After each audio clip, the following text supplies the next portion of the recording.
Oh, shot in the arc and it's gone many a mile. Sri Lankan premier league এলপিএলে আফিফ হোসেন খেলেন এক দুর্দান্ত match. আজ আফিফের দল জাফনা কিং খেলতে নামে গোলে গ্ল্যাডিয়েটর্সের বিপক্ষে।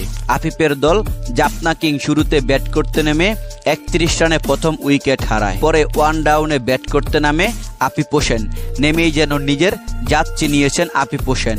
দুর্দান্ত ব্যাটিংয়ে অবাক হয়ে যায় মাঠের দর্শকরা। এদিন আফিফ মাত্র 30 বলে নিজের হাফ সেঞ্চুরি পূরণ করেন। আফিফের ব্যাট থেকে 5টি 4 ও একটি ছক্কার মার ছিল। 154.29 স্ট্রাইক রেটে 35 বলে 54 রান করে আউট হয় আফিফ। মূলত আফিফের ব্যাটের উপর ভর করে বড় রান সংগ্রহ করে আফিফের দল জাফনা কিংস। শেষ পর্যন্ত আফিফের দল জাফনা কিংস 20 ওভারে 8 উইকেটে 170 রান করতে সক্ষম হয়। তবে ব্যাট করতে নেমে গোল গ্ল্যাডিয়েটর্স 20 ওভারে 9 উইকেটে 154 রান করে 16 রানে জয় নিয়ে মাঠ ছাড়ে আফিফের দল জাফনা কিংস। এই ম্যাচে ম্যান অব দ্য ম্যাচ নির্বাচিত হন আফিফ হোসেন।